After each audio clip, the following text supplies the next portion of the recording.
ฮาสิไปหาการกับพี่น้องไอ้บาทนี่ไปหาการคืนเป็นคืนสุดท้ายของการมานอนป่าเนาะกับ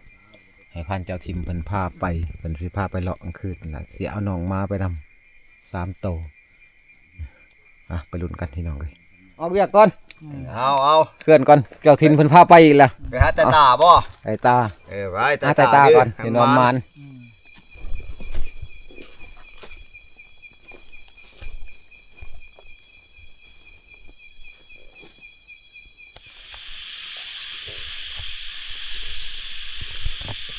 น้องเขียดรีบน้องกลางดก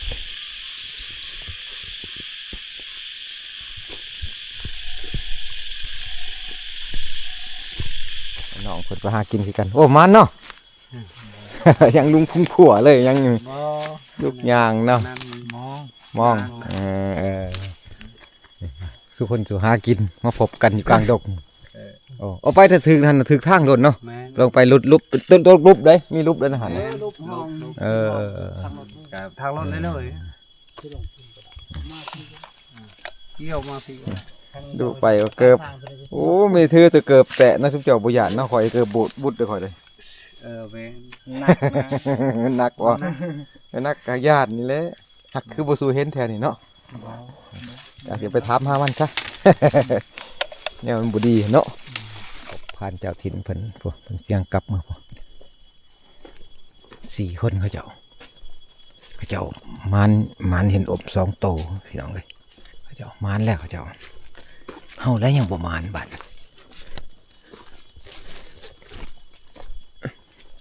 น้องยังถือน้องไว้หน่อยนะอะไรน้องไว้ตัวนึงน้องไว้หน่อยอะไรน้องไว้ตัวนึง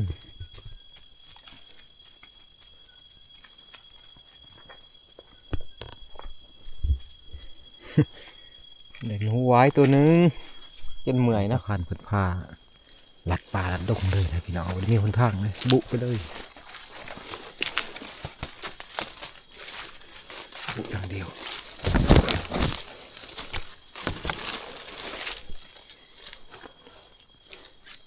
โอ้แต่พันพาไปหอมปะทิบ่เห็นยังจะเอาไว้บ่เห็นยังจักอย่างเลยแต่เดี๋ยวขึ้นมาใส่ทับคือเก่าบ่พบยังคือว่าเป็นกันมันนี่บ่ได้ยังแต่นู้ไว้นะบ่พบสัตว์ใหญ่นู้ไว้อย่างเดียวนูไว้ตัวนึงใส่เลยมาหมดแล้วบ่ท่านน่ะที่งานทำมาหมดแล้วบ่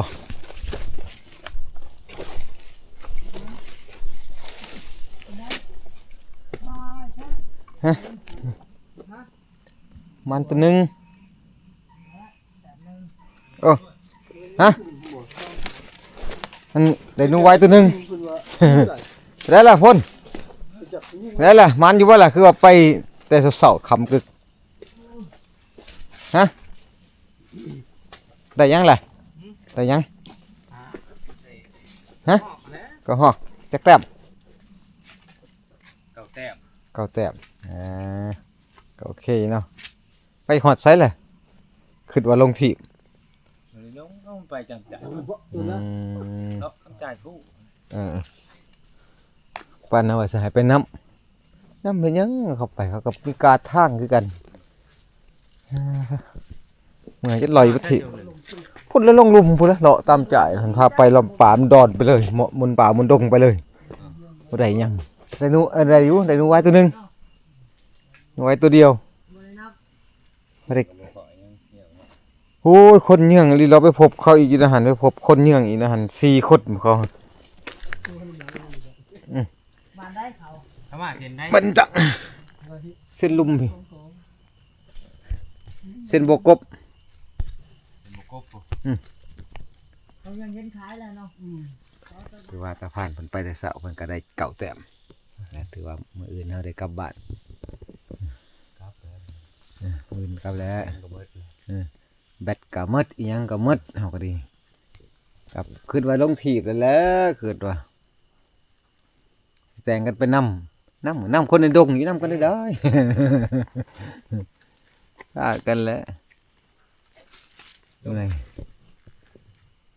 ไปมันถึกห้องมันเป็นหัวห้องนะ เป็นห้องบ่ แล้วก็ขึ้นผู้ตัวไหนอีก ผู้เขาเอาไปลุมเป็นมีด้านแดงนี่ได้เขาเอาด้านแดงทางเส้นตัวน่ะมีด้านแดงได้ บ่ได้ไปนำทางได้ เออก็โอ้ย ไป ครับ นี่แล้วก็ลงเลยเนี่ย ไปนำทางบ่ได้หยังดอกก็ไปนำทางแล้วเท่านั้นแหละ ตอนสั้นบ่ บ่นี่นะลงไปตามจ่ายผู้อันนี้นะนี่ จ่ายข้างเฮานี่ ฮะ หรือจ่ายข้างเฮาหรือจ่ายข้างนั้น จ่ายครั้งน่ะจ่ายผู้ ข้างผู้ข้างนั้น เอาบ่ทันเราไปหรอกผมแง่เลย เฮาถ้าได้ไปมีแต่จ่ายข้างนี้เฮาไป ทางเขาว่าหาหกโอ้ เออพูดแล้วบ่อ๋อเดี๋ยวบ่เฮาไปแจกพี่ไก่เนี่ยก็หา6โตเขา นี่เฮาจะจ่ายนี่ก็ยังชมขวด คนบริเจียกใช่ อืม ทั้งนี้คนเจียกหลายหอกกินลัก ให้บ่โค้งไปเราก็บ่ไปกัน นะท่านก็คุมอยู่ดอกถือว่าเฮาก็ได้หลายแต้มเติบอยู่พอได้ปันกันมากินอยู่ดอกนอน3คืนอันนี้เป็น เป็นแม็กมั้ย อันนี้เป็นคืนที่3เอาไปกันได้นี่ก็ได้นุ่งไว้ตัวหนึง ช่องตัวหนู แต่ว่ามื้ออื่นนี่สิมอบให้ทีมงานลงไปละสุข่อยสิ ลั ลั ด ด โอ้ สิพากันนั้นขัวแล่นลัดลงเลยเดี๋ยวไปลัดกันอยู่อันตลับ โน่น้อย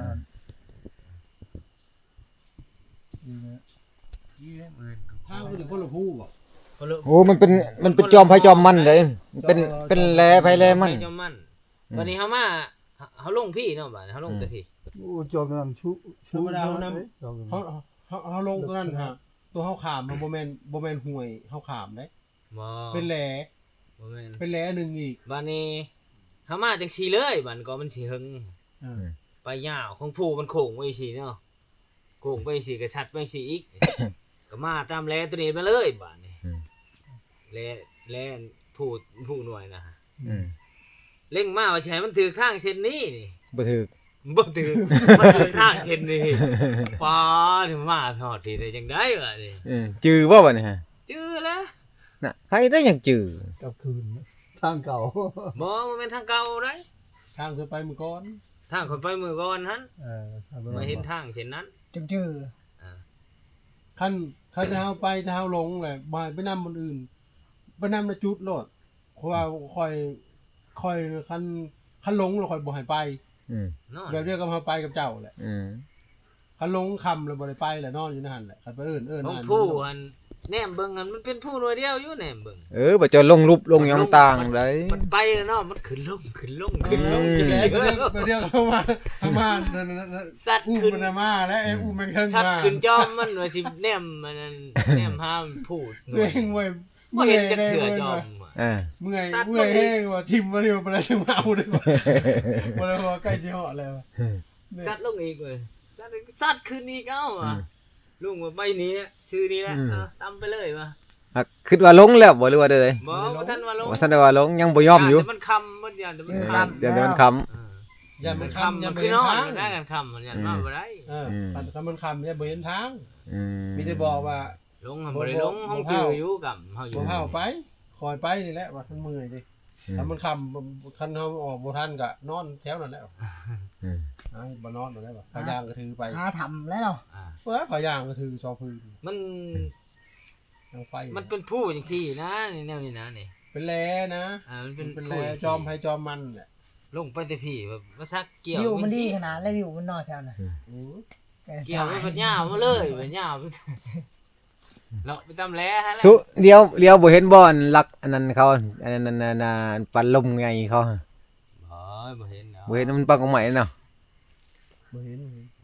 นี่ผมแฮกถ่ายรักชายแดนอยู่ ใน เนี่ย ด่านนั่นนี่เห็น อยู่แท้นี้ นี่ด่านตัว แนมไปเวียด นี่เห็นรถ เห็นเขาเวียดเห็นค่ะ เห็นฮอดเวียดนาม นี่รักเขากางเกงล่มเขาได้ปันล่มเขาทับลบที่เด้ออยู่เวียดเด้อรักมันลายเด้อชายแด แน น มเห็นดิ เห็น เห็นได้เราถ่ายเอาอะ เด้อ2คนบ่ย่านดอก2คน พอโค้งได้จมน้ำดูลายดาวได้จม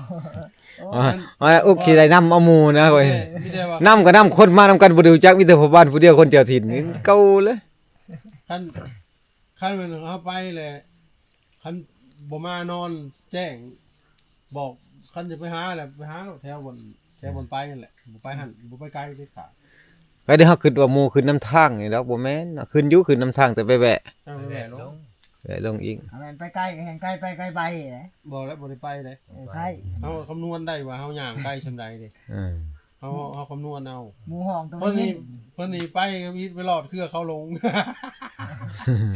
เขาตัดเอามาเลย ฮะ เนี่ย ขอยเอาเลยดิ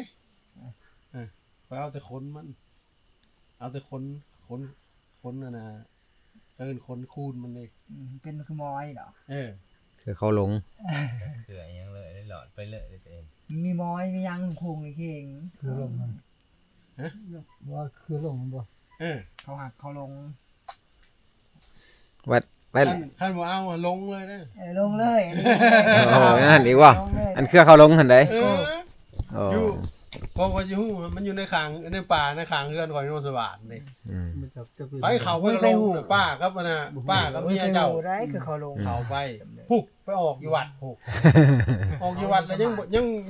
ยังไปจักทางมาอีกได้น่ะพอดวัดน่ะยังคือถึงจักอยู่วัดโนสวัสดิ์ยังลงอยู่ยังไปจักทางมา ดีไหม จักอยู่ว่ามันเป็นฤทธิ์เป็นอายหยังเนาะ ฟังแต่ชื่อ ค่อย อืม ค่อยเธอนึงค่อยลงค่อยจะฆ่าฟันหะแล้วเข้าไปแถวนั้นใช่ว่ามึงอยู่ในใช่ว่ะวันนี้บ่ลงเลยบาท เครือเขาหลง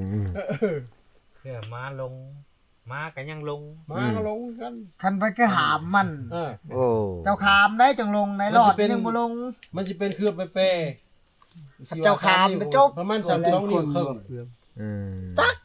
บ่จักสำเร็จ โอ้ยไปหู จะเป็น นะ เครือแบบใด มีแต่เช้าเอาไป ยิงแต่ซื้อเด้นี่ เครือเปย์3 นิ้วครึ่งแล้ววันนี้สมมุติว่ายามนี่มันฝนใหม่เนี่ยมันสิออกงอก เป็นคือทองนี่ในดินน่ะในเครือมันน่ะ เป็นคือมอย ตัวบ่ยามนี่เป็นชีทองตัวดำๆแล้วฮะเป็นคือมอยหั่นเป็นตัวเก่าแล้ว เขาเอาตัวนั่นแหละมาไว้เฮ็ดนั่นของคูณน่ะเอาขึ้นไปลมเช้านี่โอ้ยหลงขนาดนั้น โอ้ เขาหักเขาลงขาคล้ายคือกันพวกขาพวกคาย เจ้าเส้นซื้อว่าเครือเขาหลง พวกขาพวกคายคือกัน คือบ่ใส่ซื้อว่าเครือสาวหลงน่ะ เพิ่นน่ะรอดปั๊บหมดฮึไปต้องเรียนของอย่างหลังเนาะ อืม ซึ่งก็สาวมาแล้ว อืม นี่คือเอาเลยสาวๆ มันเป็นขนขึ้นแล้วบ่ มันก็เป็นคนคือหมอยนี่น่ะ เออ เอาง่ายซะเป็นคนคือหมอ ได้ ย ไผกระเว้าได้ สาวอย่า จะไปคามได้คันเจ้าบ่ฮู้จักคามมัน บ่ขามบ่เป็นหยัง เว้ย รอดหั่น รอดลงโหลด รอดแล้วลงแล้วได้คันขามบ่เป็นหยังขาม โอ้ มันก็เป็นตรงเต่งนี่ของแนวผู้เนาะมันสั้นนั่นนี่ดิมันก็ตรงเต่งก็จะบิดขึ้นแล้วก็แล้วมันต้องน ย่อ อนเลย ย่อ เนาะ มันผิดหัวไปเลยพอดีแหละลงไปแล้วบัด มันบ่จักไปที่ เฮ้ย มันสิมีตั้งใจเนาะ เป็นหูพาพันทิมกระโด คือ ด คอยฮู้แล้วคอยระวังคณะ รู้จักเยอะ โอ้ระวังมันก็ คอ เล่ ย น ระวัง โอ้สำคัญเนาะเครือนี่เนาะ สำคัญ ว่าแต่รอดเลยลงโหลด ให้ไปเข้า เรือ เดี๋ยวนี้สงสัยเขาทางมันแหละมันแปลนมันแหละบ่มีไฟลงตะกี้ไผเขาไปก็ลงเบิดในดอนนะเมียคอยก็เมียคอยเขาไปหาหน่อไม้ลงผู้ใดเขาไปก็ลงเบิดอยู่ในหั่นน่ะ มันเป็น ในป่ามั มันเป็นแบบอย่างมันแบบมันแบบมันระงับถึงประสาทบ่เนาะ ระงับนะแบบ ค่อย ลอยเลยในจิตใจ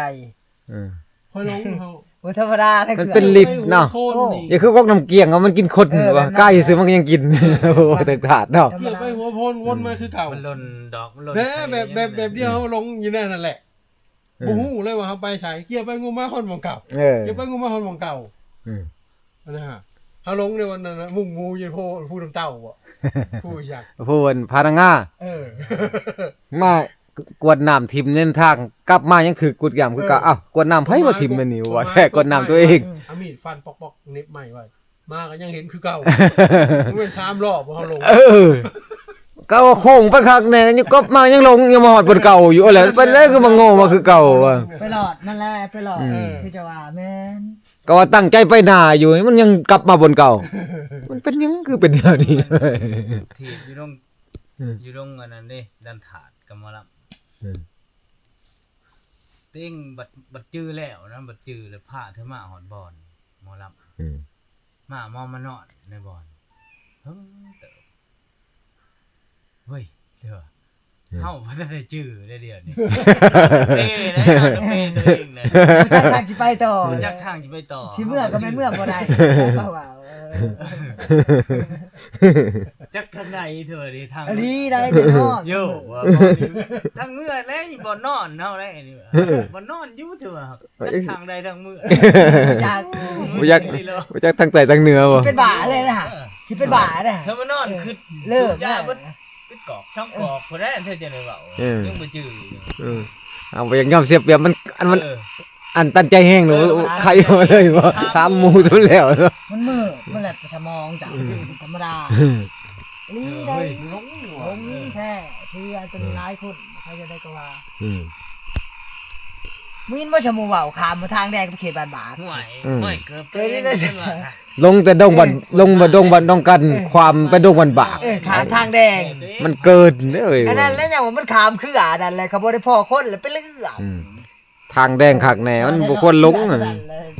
มันมืดแปดด่านแล้วนะผู้ทางแดนว่าปงว่าโชกว่าเฮลมันแหละแหนบมันไม่ตากันบ่รู้แหละ เนาะเจนนั่นป้ากันไปฮอดวัดเลยบ่จะอย่าเสียเปรียบบ่จะถามคนยังหลงอยู่ในฮอดวัด อย่าอายเขา คอยแล้วเว้าสู่ฟังหลายเทื่อ ผู้แล้วหอดแล้วจุดนั้นจุดนี้ คอยเข้าไปหาแล้วมันบ่มีมันเขาพันมันหมดแหละเขาหาพื้นหาอย่างนึงไปถือปืน บ่พอเก็บมีอันเจ้าผู้มาขามาคายอย่างนี้นะแม่นสิตัวกัน แต่ว่าเจอรอดเขาลงนี่ลงแท้นะ เขาลงนะเขาพุ่นลงเป็นเฮาลงไปละภาสื่อเนาะคือเฮาลง รอดแล้วจังลงเราลง เขาหลอดเข้าลงเขาหลอดเข้าลงโหลดนะคือ ใส่ เจ้า สื่อ ทินก็ยังลงได้บัดลงก็ไปเว้าได้เด้อลงได้ โอ้ยอันนี้ยังว่านี่มันเป็นตะลงอันนี้น่ะอยู่ในข้างเฮือนน่ะมันสิเป็นตะลงจักเทื่อ แต่มันยังลงเนาะ มันบ่แม่นแนวลงป้านั่น ปลา เดี๋ ได้ ยว ดอ โค ก งก็ชอบ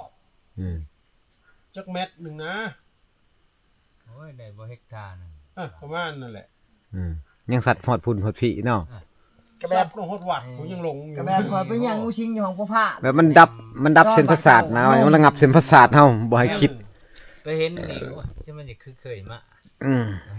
แผนบ่แม่น แต่เคยมาจากเทือ โอ้ยไปน้ำปลามตรงนู้นเหมือนกันได้คือเคยเห็นนะตัวเนี้ยนี่ก็คือเคยเห็นนะเพราะว่า เห็นได้แต่เพิ่นบ่ได้ไปจากเทือบ่ได้เกิดจังสิเคยเห็น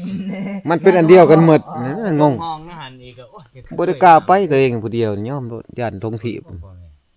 เห็นว่าไปกับพ่อแฮก เพราะว่าลาบไปทำกระเปิงลาบลังลงถีบตัวปลาพอกระเปิงป้อ ก็หิว น้ำก็มืดบาดป้ออยากตาย เดือนก็เดือน4เดือน5 เห็นน้ำมันนั่นเลยฝนตกหน่อยใส่ไปตองบ่จับสายเถื่อได้อยากเลีย อยู่แห้งมันเหนียวมันน้ำลายนี่ บ่ได้ เจ้าพ่อเขาจังตายเว้ย น้ำก็บ่มีได้ช่วงนั้นได้มีแต่โบกอย่างเดียว เครือนั่นนี่ คือหูน คือหูน แม่นผู้หูจัก ผู้อยากแม่นเด้อ ตัดใส่กระปุกนี่เต็ม น้ำ กระปุก มืด ก็ได้ ลัดลงไปลัดลงจากกงหมกปางลัดลงไปแล้วว่าไปเกียกกระหอกเกียกแล้วคือว่าสิลัดขึ้นไปใส่ทับเฮาซึ่งนี้ก็แน่ก็ว่าซึ่งนี้แล้วเบ็ดไปใส่มันบ่แม่นบาดนี่ไปคนละเรื่องเด้อบาดตอนเฮาขึ้นไปก็ได้ยินเสียงคนป่ากับหมู่เว้ากันอยู่ซึ่งนี้เลยสินี่เฮาก็โต้นผู้ลงมาใส่แล้วแหละ มึงเห็นไผ มันบ่แม่นบาดมันคนละเรื่องกันไปใหม่เลยไปนำทางกันวับไปใกล้เท่ากับทางนั้นมีระดับ4หลักโอ้ยบ่มั่นใจตีกลับบาดตีกลับมาบนเก่ามักบินโผล่ขึ้นได้บาดนี่บินโผล่ขึ้นป้าตัวเป็นหิวน้ำติเจ้าเอ้ย เหลือแต่ข่าว ตั้งเหลือแต่แค่ข้าวน้ำ ไปป่า ไล่แห้งเขาน้ำหมดแต่ตอนอยู่หลังผู้ ใบนั่นเด้ใบติ้วก็ได้ใบติ้วอมยำน้อยหนึง มาจับโทรศัพท์ขึ้นมาโทรศัพท์เพิ่นหมดแบตแดงเลยเนาะโทรหาพอจันโทรเว้ากันได้คำหนึงค่อยลงชีดอันนี้พอจันโทร ตัดปูด ตัดปุดแล้ว กดใหม่ก็หมดแล้วว่านี่จักเนี่ยพอเจอเราฮู้จักว่าวันนั้นลงทีบแล้ว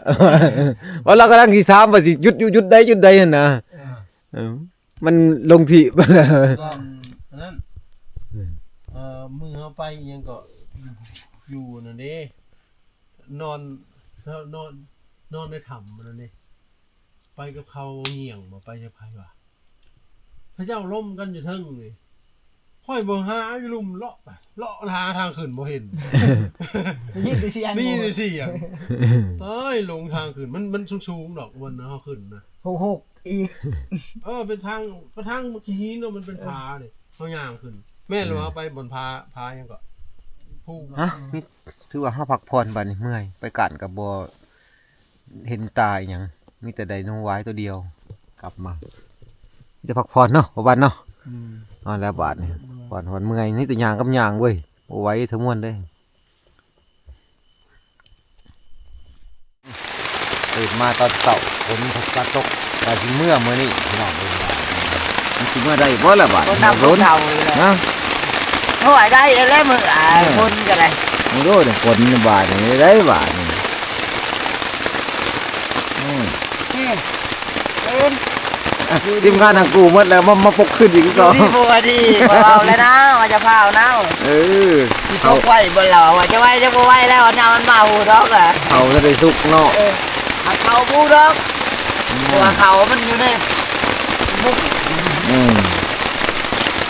แล้วบาด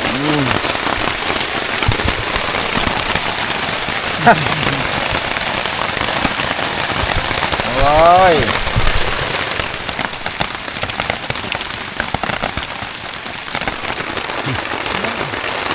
คนตกเกี่ยวเฮ้ยได้บาดถึงมาได้ คือว่าคิดว่าจะให้ทีมงานเฮาที่ตกลงไปคบกันอยู่ลุมพุ่นว่ะ อันนี้ก็จะตอกกันไปแค่กันเลย ก็ไปที่เก่าหั่นแหละแต่พุ่นมาสิเช้าเนาะพ่อบ้านเนาะบ่ตกบาดนี่ตกก็ตกบ่แห้งบ่ได้ใครดอกเว้ย พอละ ว่าแล้วสิมือบาดได้มื้อนี้ได้ โรงเรียนลายมันก็จะบัวโคตรโกย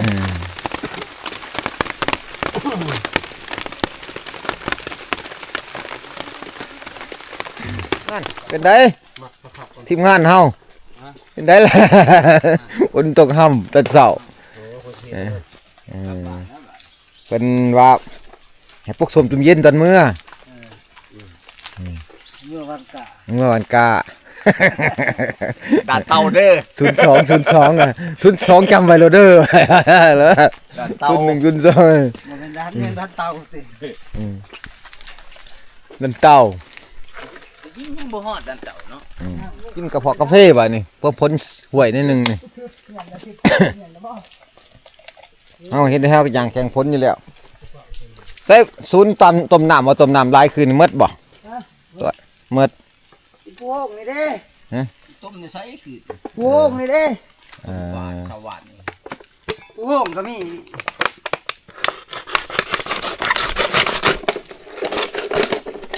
แจไฟแจมันเนาะได้คนละจอกละจอก มือกลับบ้านฝนตกครับเขาก็พอได้กิน บ่ใส่ถ้วยใส่บวงบ่ใส่ถ้วยใส่บวงที่ปลากได้นี่ มันตกอลัดเสาขึ้นบ่ตกเนาะมันก็มืนแล้วหนทางเฮาเมื่อเอาฝนมาเลยได้แต่ฝนลิ้นเลยได้เนี่ยมือตื้อๆมือนี่อยู่ 62%ผลมือนี่คือว่า ผาเอานี่เติมใส่ได้เลย อันหนึ่งต่ออีกแล้วบ่ศูนย์ต่อยังบ่หมดดึกเนาะบริการหนึ่งเขาเป็นเอยเลี้ยงมาสุดนี่เป็นไอเลี้ยง อยู่อันนึงนี่35,000 บ่เขามาห่มเฮ็ดเอา แห้งเม็ดใหญ่ขึ้นเลย เชื่อเจ้าพุ่นนึงอยู่ลุมกูเชื่อบ่ผลบ่เชื่อหลายนะ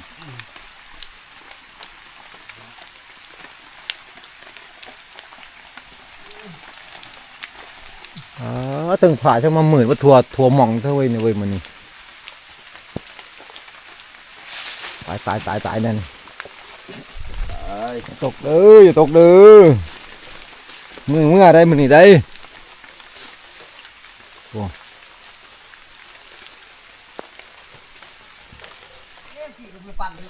นั่น โอ้ยิงคุกแล้วบ่นั่น หาปั่นกินเขาได้พอวันกินเขาแล้วเหยียบแล้วเขาได้ ว่าเหมือนเอา คือว่าสุเฮากับเจ้าถิ่นนี่สิได้ย่างลงก่อนได้ ยังหนึ่งเขายังบ่แล้วอยู่ เขาบ่ ชี แล้ว มือเฮ็ดหัวกุดชีมือ บ้านเฒ่าแน่ในบ้านเจ้าที่ ที่ว่าเฮาสิได้ย่างลงก่อนทีมงาน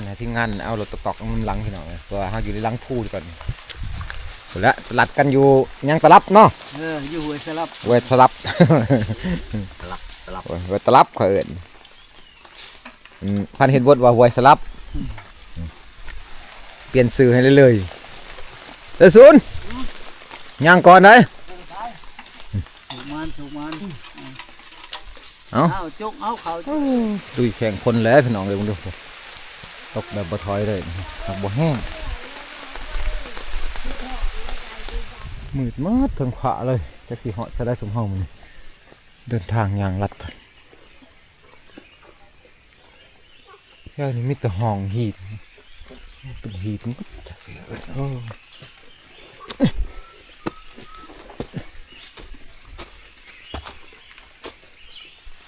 ป่าแถวนี้มีแต่ไม้แค่นหินหลาย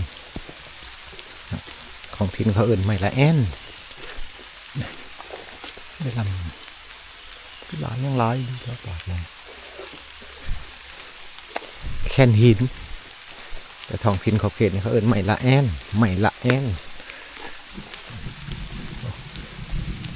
คนไม่ยอมถอยละ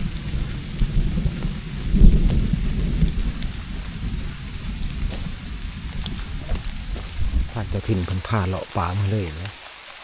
เลาะตามป่าเลยฝนก็ตกพอฝนโอ้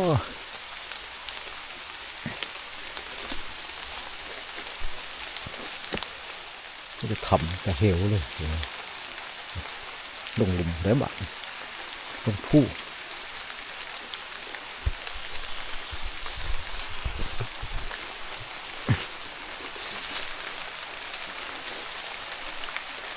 ดูสะถิเลยสุดมันขึ้นนี่ไม่ถิเลย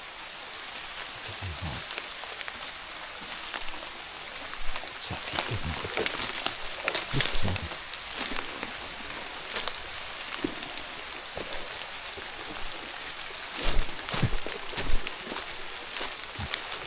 เป็นห้อง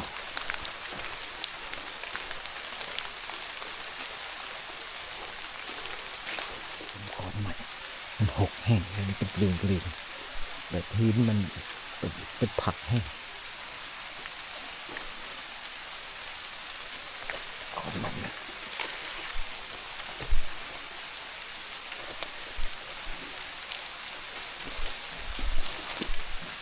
ไปทำห้องเลยเมื่อไหร่พี่น้องเลยเมื่อไหร่มันเป็นหินแต่ห้องหินเป็นแบบเป็นหน้าผาเป็นเฮลเป็นแต่ขึ้นทึ่ง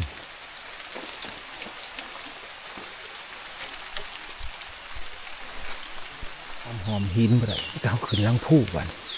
เพราะฉะนั้นไปไปไหนนั่นว่าลัดไปสัตว์ไปไปไหนขึ้นลังผู้อย่างเดียวคิดผู้แล้วไปน้องไอ้บ้านสูงเลยฝนตกแบบบุยุดพี่น้องเริ่มเปียกแล้วโหเป็นผ้าหมุนป่าเลยเปียกน้ำใบใหม่นะครับพวกแห้งมันเปียกน้ำผลอีกวะไปหลอดป่าแล้วดงไปนั่น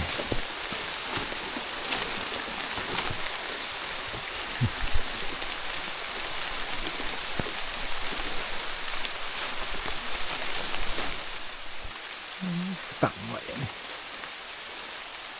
ตั้งไว้ครับ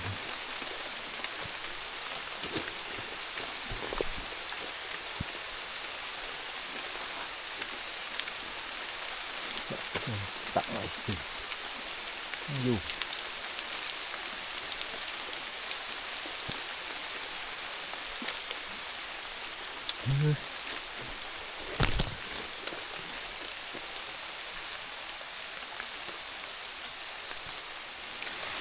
มันยังกิน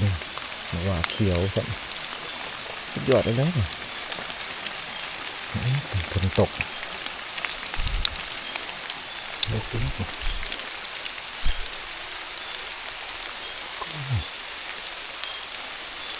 แต่ฝนตกเรื่องนี้ฝนหนักเลยหนักอยู่ทางลำพู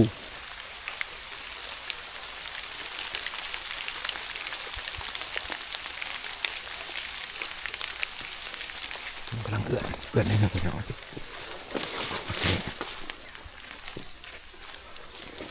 เข้มดัด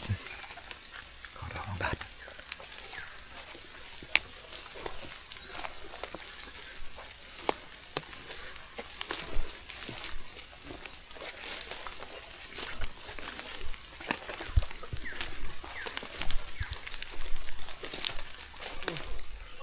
หิ่งอย่างหมูป่าเด้เจ้าใครคักลีลาเขาได้หมูป่าเลยด้านปราสาทคือด้านปราสาทเราพอบ้านเราด้านปราสาท มาไปขาด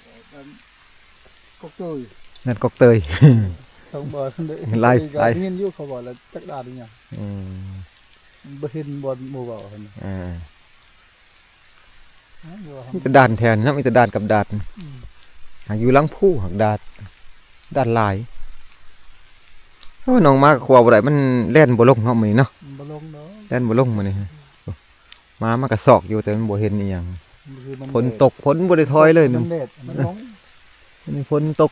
แบบลิ้นเลยเด้นี่ลิ้นหักบ่แห้งหักลิ้นเลยนี่ก็หอบตกมาหุ่มผึกไป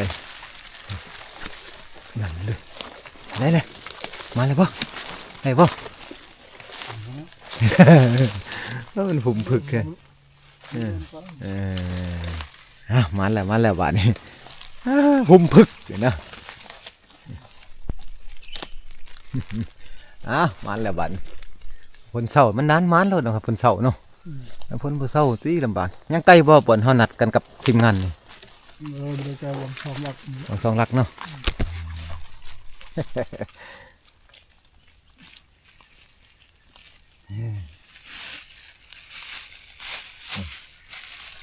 มันก็หอกคนพบก็หอกไล่โตอยู่เอาบ่ได้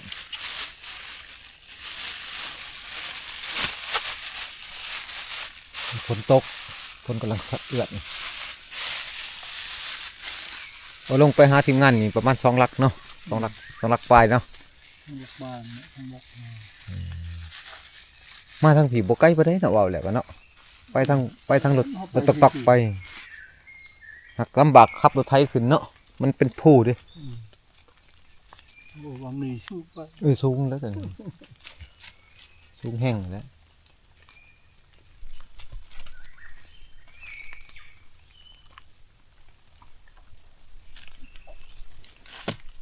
ไปเดินทางต่อ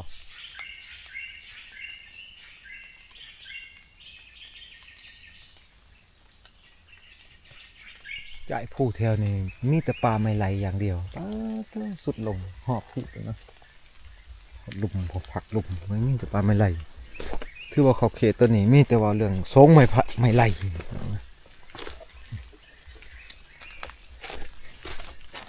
ย่ำน้ำใหม่ย่ำน้ำโป้สุดยอดเลยแถวนี้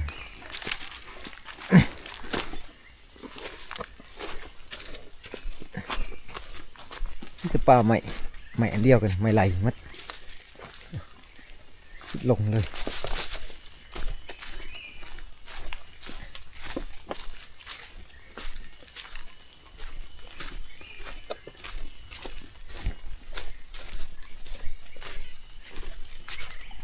นี่คือมีผ้าแยงเขานะหันวะเขาคือปะเนาะเขาสอนปลาหวยตะปังแก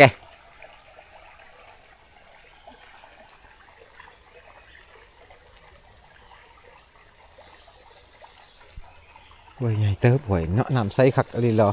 น้ำหลวงเลย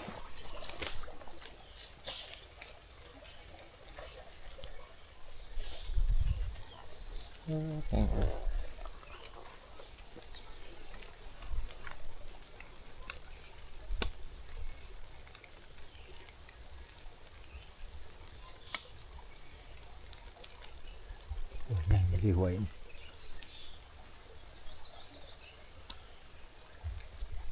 นี่เขาก็ลงมาหอดโขกพอดีน้องเอ้ย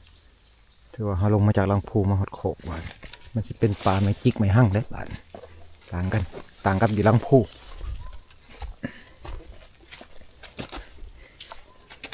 ป่าแถวนี้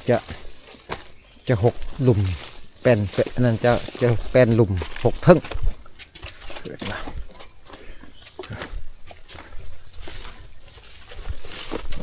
เธอ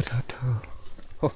บ่แม่นบ่คนเฮาบ่ประบัดคือดังไฟบ่แม่นบ่คนเฮาดูคนเฮาสิได้มาฮอดบ่อันนี้ด้านตลับบ่นัดกันนี่เนาะบ่เฮานัดกันนี่เต้าหยางมากสมควรไกลลีเด้อพี่น้องจับ4 5 6 7หลักพุ่นแหละหยางหลัดมาตั้งอย่างผู้จักคนทางนี่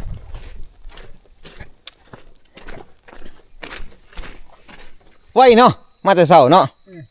ไว้ขนาด อยู่น้ำเหล่าบ่ ฮะอยู่ทงเราพุ่นแหละแต่มาจักชั่วโมงแล้วฮอดชั่วโมงแล้ว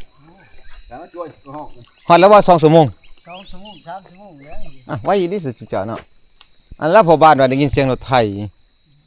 ไผจะต่อนกกระโดดเคยยินเสียงรถกระโดด ยันพวกนั่นก็จัง มีคนอยู่บ่ได้หั่น โอ้นี่นะทางมา ยังน่ะส่งละ ส่งเลยกินยา อย่าไม่แห้ง ว่าให้มันฮอดบ้านก็ได้เฮ้ย0.00เด้อเก่าน อนถาดแต่เฮิงเติมเลย ไอเลี้ยงไปเที่ยวนี่มีแต่1,000เขาหมอกเป็นไอเลี้ยงมึดคู่คืนเนาะคนมือมาเที่ยวเลย ทุกคาบ ดูคาบเฮ็ดจ้างเขากับปติเข้มเขากับปติขอแต่เฮ็ดได้ ได้ตีกับพี่ผู้นั้นเลยเฮ็ด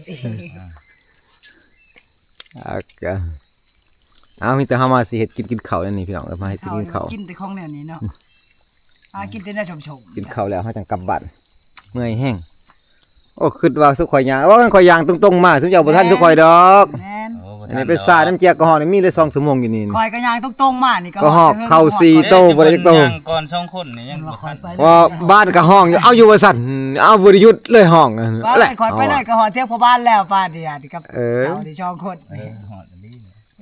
ย่างเอาบ่ ยาง ย่างลัด ตามทางรถได้มาก่อนเรื่อย มาเลย ๆป้าได้ไปก่อนรถมื้อนั้นก็ยางแต่ผู้ชวนมันประดองผู้หอดผู้ เขาไม่ใครไม่ใช่ตี ไง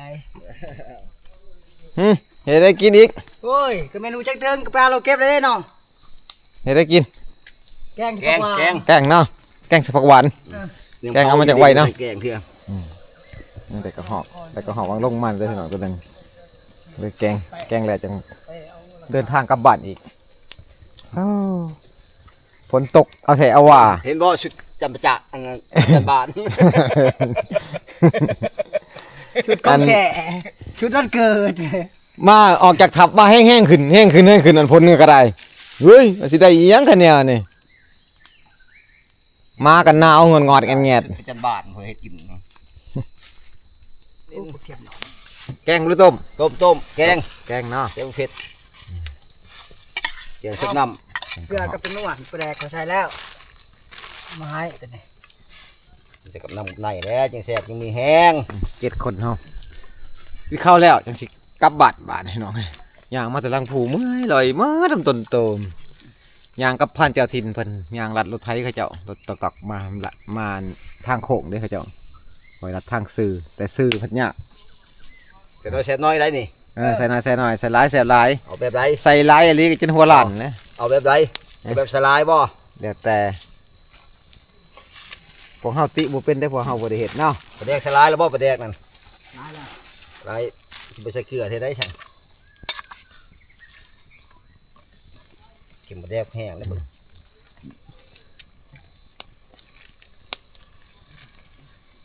ฮักเดี๋ยวนี่นะ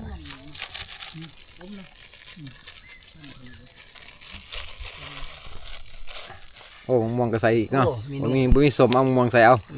อยู่ใส่หลายแล้วเด้ มือกัน สมคือกันอยู่ดอก มดนี่นะไม่ลายนะ ม่วงปลาธรรมชาติ ม่วงกับม่วงป่าม องปลาอีกฮักเนาะ มีแต่ของป่ามัน มีแต่กินแต่ของปลา ผักหวานกับผักหวานป่าจะหน่อย ทีมงานยังไปเก็บผักหวานอีก บืดผักหวานกันได้ ผักหวานก็ลายลิ้นเนาะเป็นปุ่มแทน มาบาน คนแนวทรงผักหวานเว้ยจ่ายผู้ตัวนี้มันสิอึดผักหวานโอ้ผักหวานเนาะ สดๆร้อน ใส่หมดว่าบ่อย่ามาใส่หมดเนาะ เสียกระหอกแล้วเนาะ เสียกระหอกก็ใหญ่โหดดอกมันหลายโหดเอาเมื่อ มากินบ้านนั่นหลายผักหวานหวานปลา น้ำน้อยผมไปจัก มาน้อยพอดี สุกแล้วบาทนี่มาทีมงานเฮาจอยเข้ามาบาทนี่เข้าวแล้วจะคอยมื้อ เดียวเลยเด้อ ถอกไปเดียวแล้วเนาะถอกไปเดียวแล้วอยากตักยังมันสิแบ่งพลังดีผักหวานสุดยอดเลย สัตว์ป่า จะแน่ปลามัด อยู่ป่าที่สัตว์ป่าแต่ว่าน้ำกับน้ำป่า ปลาคัก